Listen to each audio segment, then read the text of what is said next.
여러분 안녕하세요. 네, 이번 주에는 저희가 지난주부터 계속 공지한 대로 아주 특별한 분이 옆에 지금 와 계시는데요. 중국학과의 얼굴, 중국학과를 대표하는 우리 학과장 교수님이신 임상훈 교수님 옆에 나와주셨습니다. 안녕하세요.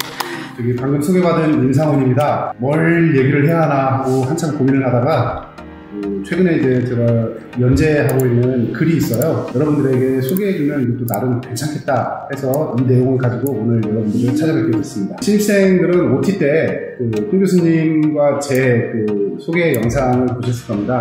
홍 교수님께서 먼저 이제 훌륭한 가이드가 되겠다 이렇게 얘기하셨는데 제가 솔직히 더 잘할 수 있었어요. 오늘 그 첫 시간입니다. 자, 시작하겠습니다. 지금 김지원 친구, 유빈 친구, 하늘 친구, 지금 이 승현 친구도 있거든요. 네, 아유, 우리 신입생 학생들, 네. 오늘 수업 시간에 사실 열심히 홍보했거든요. 홍보 효과가 지금 탁월한데요, 지금? 감사합니다. 정말 감사합니다. 네, 지금 유빈 친구가 교수님 멋있다고. 아유. 다 기억하고 있습니다. 네, 지금 기억하고 계시다고 하니까 여러분 이거 많이 아시죠? 느낌 네. 아시죠? 그런 거 좋아요. 이 서안을 수도로 삼은 왕조가 또 13개나 됩니다. 엄청나게 많은 왕조들이 여기에서 흥망성쇠를 반복하고 있다 보니까 서안에는 정말 지금도 그 역사 유물들이 어마어마하게 많이 남아 있습니다. 차를 타고 서안에 딱 내리면 서안의 그 넓은 광장, 서안역 광장이 보이고요. 그 앞으로 거대한 성벽을 볼 수 있습니다. 우리가 이제 우리나라를 생각하면 성벽이라고 하면 뭐 그냥 별로 그렇게 그다지 딱 떠오르는 게 없을 겁니다. 수원 화성 정도? 그 정도 이렇게 될 텐데 중국의 성벽은 뭐 외적의 침입이 워낙 많아서 그런지 우리가 생각하는 그 규모하고는 완전히 달라요. 서안 하면 옛날에 장안, 그리고 장안 하면 당나라의 수도 이게 떠오르잖아요. 한나라, 당나라. 그런데 그 시기의 성벽은 아니고 나중에 명나라 때 이거를 다시 수축했다고 하죠. 원래 있던 거를 더욱 보강해서 만든 성벽입니다. 성벽이 이렇게 진짜 폭이 넓어요. 그래서 여기 진짜 말이 이렇게 막 말을 타고 다니고 지금은 저 위에 가면 자전거 대여소가 있거든요. 여기 지금 이창현 님이 자전거 타보라고 추천도 해주셨어요. 네. 가보셨나봐요. 진짜 재밌습니다. 네, 이종찬 교수님께서 우와 임 교수님이라고 좀 우애가 너무 깊으시네요. 임 교수님 다음 차례입니다. 그 다음 페이지 사진 보면 이렇게 진짜로 자전거를 타기도 하고 그래요. 그리고 마지막 사진 정말 멋있는 사진인데요. 진짜 멋있어요. 여기가 이제 제가 서안에 가면 그 성벽마다 성문이 이렇게 몇 개 있거든요. 서안의 서쪽에 있는 안정문이라는 곳입니다. 안정문은 제가 정말 의미 있게 보고 있는 성문인데요. 왜냐하면 서안이 그 실크로드의 출발점이거든요. 그리고 그 출발점에서 가장 먼저 나오는 관문이 바로 이 서쪽에 있는 안정문입니다. 그리고 지금은 옛날 같은 그런 사막의 황량한 그런 풍경을 느낄 수가 없습니다. 안정문 근처도 상당히 개발이 돼가지고 발전했거든요. 그렇지만 그 노을이 질 때 딱 올라가가지고 서쪽을 이렇게 바라보면 정말로 그 뭐랄까 실크로드 그 험난한 길을 떠나는 상단의 모습이 눈앞에 아른거립니다. 정말 멋있어요. 꼭 한번 가보시기 바랍니다. 사실 이 실크로드는 저렇게 고운 모래가 거의 없습니다. 정말 죽음의 길이에요. 이름이 비단길이라고 해가지고 길이 막 그냥 뭔가 비단처럼 아름답고 그럴 것 같은데 실제로 가보면 정말 돌산들밖에 없어요. 아무것도 없습니다. 사람이 살기 힘든 곳이죠. 자, 그 다음으로 이제 볼 것은 시내 한가운데 보면 대안탑이라고 해서 어마어마하게 높은 벽돌 탑이 있습니다. 이 앞에 있는 동상 보이시죠? 이게 이제 그 유명한 서유기의 삼장법사의 모티브가 된 서유기는 소설이죠. 네. 삼장법사는 가공의 인물인데 그게 이제 원래 있었던 실존 인물을 모방해서 만든 캐릭터거든요. 바로 당나라 때, 강태종 때 그 당시 인도 천축으로 불교 연구를 위해서 떠났던 현장법사의 동상입니다. 그러면 왜 대안탑 앞에 현장법사가 있냐? 현장이 불교를 경전 이런 걸 구하기 위해서 천축으로 떠난 다음에 거기서 오랜 기간을 정말로 인도 각지를 연구를 하면서 다시 돌아와요. 돌아와서 불경을 영국 이제 중국어로 번역을 해야겠죠. 그래서 그때 이제 지은 탑이 바로 대한탑이라고 합니다. 그래서 여기에서 이제 불교 경전을 연구하고 번역하고 그랬다고 해요. 지금도 이게 서안 시내에 우뚝 솟아서 위에서 이제 올려다 보면 이러한 전경이 펼쳐집니다. 여기 위에서 보면 약간 좀 착각일 수도 있긴 한데 서안이 옛날엔 장안성이 다둑판 모양으로 지어진 걸로 유명하잖아요. 실제로 여기 위에서 보면 곧게 뻗은 길들이 쫙쫙 이렇게 직선으로 이렇게 딱딱 나눠지는 그런 모습을 좀 볼 수가 있습니다. 임 교수님 팬클럽 회장 지금 등장했어요. 어떻게 생각하시나요? 집사람 아주 혼나요. 이제 시내 중심으로 가면 서안의 상징적인 건물이 있습니다. 이게 바로 이제 과거에 명나라 때 시간을 알리던 옛날에는 이제 시계가 없잖아요. 그래서 때가 되면 이제 종을 치고 북을 치고 그러거든요. 그 종과 북을 보관해 놓은 그 건물을 이제 종루, 고루 이렇게 얘기를 하는데 서안은 그게 두 개가 거의 붙어 있습니다. 그래서 종고루 이렇게 얘기를 하는데요. 서안 시 중심에 이렇게 있습니다. 그래서 그 주변으로 로타리가 이렇게 멋있게 들어와 있고요. 걸어가서 여기 실제로 올라가서 볼 수도 있습니다. 그러면 서안의 그 사통팔달로 쫙쫙 곧게 뻗은 그런 큰 길들을 이렇게 볼 수가 있죠. 근데 여기를 굳이 제가 설명하는 이유는 여기 근처에 회민가라고 하는 곳이 있습니다. 회민가는 뭐냐면 중국의 소수민족 중에 회족이라고 하는 민족들이 있습니다. 이슬람교를 신봉하는 저기 중앙아시아의 후예들이거든요. 중국으로 이주와서 이제 오래기간 동화된 사람들인데 이 사람들이 모여 사는 거리가 있어요. 그게 회민가인데 여기에 가면 우리가 이제 중국의 문화가 동화되는 걸 한화라고 얘기하잖아요. 얘네는 정말 문화의 용광로 같아요. 중국에 오면 중국식으로 다 바뀌어요. 이것도 보면 저기 지금 이제 다 이슬람교 무슬림들이거든요. 여기서 이제 모여서 예배를 드리고 있는 모습인데 우리가 이제 모스크라고 하지만 중국에서는 청진사라고 합니다. 이름 역시도 이제 절사자를 써가지고 중국식으로 바꿨죠. 근데 그 양식조차도 우리가 모스크 하면 동글동글한 그 지붕을 떠올리는데 중국은 아예 그냥 절 같아요. 여기 가면 이런 그 중국식 이슬람 사원을 보실 수 있고요. 또 한 가지 회족들이 여기 많이 산다고 했잖아요. 가면 맛있겠다. 우리가 평소에 먹는 그런 한족들의 음식 말고 회족들의 전통 음식도 많이 먹어볼 수 있습니다.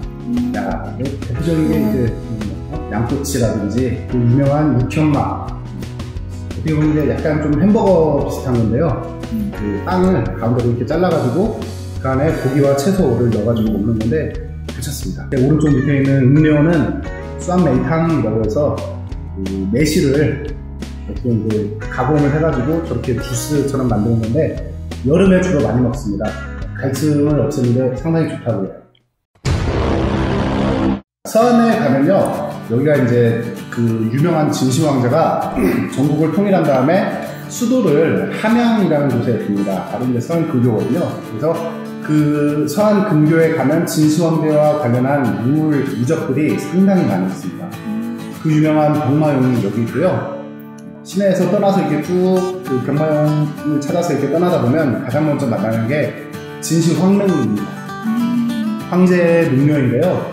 지금은 보면 이제 발굴이 안 돼 있어요. 왜냐면 이게 현대 과학기술로도 수천 년 전에 밀봉된 진시황릉을 뚜껑을 여는 순간 산소가 확 밀려들면서 안에 있는 것들이 전부 산화될 수가 있다, 사라질 수가 있답니다. 그래서 가면 실제로 뭐 안에 들어가서 볼 수는 없지만 그냥 구름, 낮은 산이 이렇게 큰 산이 있는 것만 볼 수 있습니다. 한 바퀴를 돌려면 1시간 정도 걸리는데 원래는 이것보다 규모가 더 컸대요. 근데 수천 년이라는 시간이 흐르면서 풍화되면서 이게 엄청나게 축소된 거라고 합니다. 하마천의 사기를 보면 진시황릉에 대한 묘사가 있어요. 안에 가면 뭐 이렇게 생겼다라고 하는 묘사가 있거든요. 그 글을 따라서 복원한 진시황릉 내부의 모습이라고 합니다. 안에는 이제 수은으로 만든 강이 그리고 위에는 목으로 만든 해와 태양, 해와 달, 진주로 만든 별들이 반짝이고 뭐 그런다고 합니다. 그러면 이 공간은 실제 진시황릉이 아니라 복원된 그렇죠. 공간. 근데 그게 아직 발굴은 안 했지만 그 근처 토양을 분석해 본 결과 실제로 거기에서 수은 성분이 대량으로 실제로 사마천의 그 기록이 맞지 않나 더욱더 신빙성을 더하고 있다고 합니다. 진시황릉을 거쳐서 조금 더 가면 병마용이 나옵니다. 진짜로 가면 여러분 정말로 교과서에서 보는 모습하고 똑같아요. 정말로 이렇게 되어 있습니다. 그 병마용 갱이 그 3개가 있어요. 발굴을 해가지고 보니까 저 큰 데 하나가 있고 작은 데 하나 또 작은 데 하나 이렇게 있는데 그 진짜로 가면 정말 각양각색의 군인들이 무화열을 딱 맞춰가지고 일렬로 쫙 서 있는데 그 표정을 자세히 보면요 정말 사람 같아서 무섭습니다. 실제로 보면 키가 저하고 비슷해요. 키가 상당히 큽니다. 그리고 병마용이 정말 중요한 게 진나라의 역사에 관한 그런 서적이 문헌 기록이 별로 없어요. 병마용의 발굴로 인해서 우리가 진나라의 군대와 관련된 각종 내용을 상세히 들여다볼 수가 있는 거죠. 실제로 가서 보시면요 장군상은 정말 장군의 위협을 느껴지도록 그런 복식 그리고 두발 형식 이게 다 있습니다. 그리고 일반 병졸들은 딱 봐도 저는 그냥 일반 병졸인데 그런 가까이 들여다본 병마용은 이렇습니다. 자 그리고 여기 병마용에 가면 이제 그 박물관이 있는데 거기에 또 병마용 외에도 출토된 청동 마차가 있습니다. 이게 이제 진시황제가 타던 그런 마차를 축소해서 만들었다고 하는데 축소해도 꽤 커요. 우리 강의실 절반 정도? 재미난 얘기를 하나 드리자면 이 병마용이 정말 발견된 계기가 상당히 허무합니다. 1970년대에 이 인근에 사는 농부가 그 서안이라는 지역이 상당히 가문 지역이거든요. 건조해요. 그래서 물이 부족합니다. 항상. 그래서 그 농번기가 돼서 물이 필요한데 물이 없어요. 그래서 이 사람이 곡괭이 하나 들고 그 우물을 파려고 간 겁니다. 가서 땀을 이렇게 막 파는데 뭐가 쑥 꺼지면서 이게 나온 거야. 깜짝 놀랐죠. 화들짝 놀랐죠. 뭐야? 하고 이렇게 봤는데 사람이 이렇게 서 있으니까 놀란 거죠. 그래서 그걸 바로 이제 중앙정부에 보고를 하고 해가지고 대대적인 그 발굴이 이루어지면서 현재의 병마용이 이렇게 된 겁니다. 자, 그 다음은 이제 화청지입니다. 여기 이제 화청지는 진시황제의 이제 훨씬 후대인 당나라 때 여러분 잘 아시는 중국의 4대 미녀 중에 한 명 당현종과 관련 있는 사람 누구? 양귀비. 양귀비입니다. 양귀비와 당현종의 그 애틋한 사랑이 이제 머물러 있는 그 에피소드가 있는 곳이죠. 자, 원래는 온천입니다. 지금은 온천수가 말라서 없고요. 그냥 일반 관광객들에게 개방돼서 관람할 수 있는 그런 장소입니다. 밤에 이렇게 양귀비 석상이 이렇게 서 있고요. 건물 안에 들어가면 실제로 당현종과 양귀비가 그 온천을 하던 뭐라고 할까, 저 욕탕? 욕실, 그게 있습니다. 지금 이제 물이 없죠. 아까 이종찬 교수님이 그 군수쇼 영상 있다고 하셨잖아요. 네. 그게 이제 바로 여기서 하는 건데, 당현종과 양귀비의 사랑 이야기를 현대적인 작품으로 뮤지컬 형식으로 이렇게 만들어서 공연을 하거든요. 네. 상당히 볼만합니다. 여러분 혹시 장한가라고 들어보신 적 있으세요? 원래 역사에서 당현종과 양귀비는 어떻게 되냐면 둘이 이제 엄청 사랑을 해요. 사랑을 했는데 너무 양귀비를 사랑한 나머지 당현종이 정치를 제대로 하지 못합니다. 그러다가 결국 이제 반란이 일어나요. 그래서 그 반란군이 정말 당 황실까지 이렇게 막 쳐들어올 기세입니다. 이러자 이제 피난을 가겠죠. 사천성으로 이렇게 피난을 가는 과정에서 병사들이 화가 잔뜩 났죠. 이게 양귀비 때문에 우리나라가 이렇게 망쳤다. 양귀비를 죽이지 않으면 우리가 당신을 따르지 않겠다라고 황제를 위협해요. 황제가 결국 어쩔 수 없이 죽였어요? 자기가 죽는 건 아니고 이제 자각을 하게 됐죠. 그 내용을 이제 정말 시적으로 아름답게 이렇게 묘사를 한 게 바로 장한가거든요. 그 내용이 바로 그 얘기했던 그 군수쇼입니다. 꼭 한번 가서 보세요. 돈이 아깝지 않습니다. 정말 좋아요. 자, 그리고 여기 지금 이제 마지막 사진 속에 나오는 곳은 화청지 안에 있는 이제 변두리에 있는 방인데요. 여기가 중국 근현대사에서 정말 빼놓을 수 없이 중요한 곳입니다. 20세기 초반에 중국이 신해혁명을 통해서 청나라를 멸망시키고 중화민국이라고 하는 근대국가 설립에 성공하게 됩니다. 이때 이제 일제가 쳐들어오면서 그 장개석이 일제에 맞서 싸우지 않아요. 제발 동포끼리 싸우지 말고 힘을 합해서 외적에게 맞서 싸워라 라고 이렇게 얘기를 하는데 그래도 듣지 않습니다. 그런데 공산당과 이제 연합을 하게 되는 결정적인 계기가 바로 여기에서 이 건물에서 발생하게 되죠. 그게 이제 바로 그 유명한 서한사변이라고 하는 건데요. 당시 그 서한에 있는 군부대 시찰을 위해서 장개석이라는 사람이 이렇게 와서 서한 부대의 대장이었던 장학량이라는 사람과 만납니다. 그런데 일본이 만주국을 세우고 막 자꾸 동북지방으로 이렇게 진출을 하잖아요. 여러분 만주국은 아시죠? 알죠. 우리나라를 발판으로 해서 자꾸 만주 쪽으로 진출을 하면서 거기에 있었던 군벌인 장학량을 쫓아냅니다. 장학량의 아버지는 또 그 만주사변이라고 하는 철도 파괴 사건으로 또 죽어요. 이제 그래서 그 사람이 이제 일본어를 치르던 사람입니다. 마침 이제 국민당의 대장인 장개석이 자기네 동네에 와요. 계속 얘기를 하죠. 일본하고 좀 맞서 싸웁시다. 자꾸 얘기를 하는데 또 안 들어요. 이러자 장학량이 무력으로 이 사람이 이제 코를 붙잡고 위협을 하면서 제발 싸워주십시오. 물론 이제 막 때리고 그런 건 아니고 사정하는 형식으로 해가지고 결국 여기에서 이제 장개석이 마음을 돌려서 공산당과 연합해서 일본에 맞서 싸우게 됩니다. 예, 오른쪽에 있는 그 사진을 보면 구멍이 이렇게 파여 있는데 그 구멍이 바로 당시 장개석을 잡기 위해 총을 쐈던 그 탄흔이라고 합니다. 제가 이제 할 일은 네.